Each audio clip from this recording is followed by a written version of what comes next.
তো আমরা এখানে 29 সেকেন্ডের টাইমটা মিস করে ফেলছি, সমস্যা নেই। তারপর একটা আপডেট করে দিলাম, এটা 100% উইন হবে, এই জন্যই আমরা একটা ট্রেড করে দিলাম। সো নো টেনশন, দেখতে থাকেন।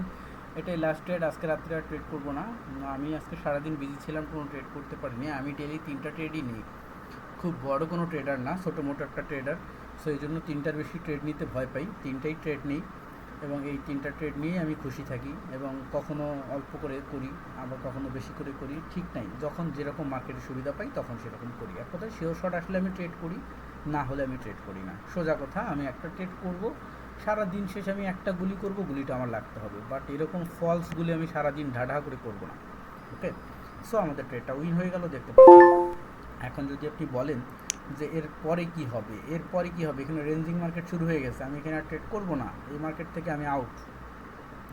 দেখি এই মার্কেটের কী অবস্থা, এটা তো অলমোস্ট রেঞ্জিং চলতেছে। তো আমার অলমোস্ট 3টা ট্রেড ডান, আমি আজকে আর ট্রেড করতেছি না, আল্লাহ হাফেজ, কেটে দিলাম। এই যে আমার 3টা ভিডিও, একটা হলো এর কী লিখছি, এটা 27 তারিখ লিখছি, কেন 28 তারিখ তো হয়ে গেছে অলরেডি, আমার তো কোনো ডেটই চেঞ্জ হয়নি।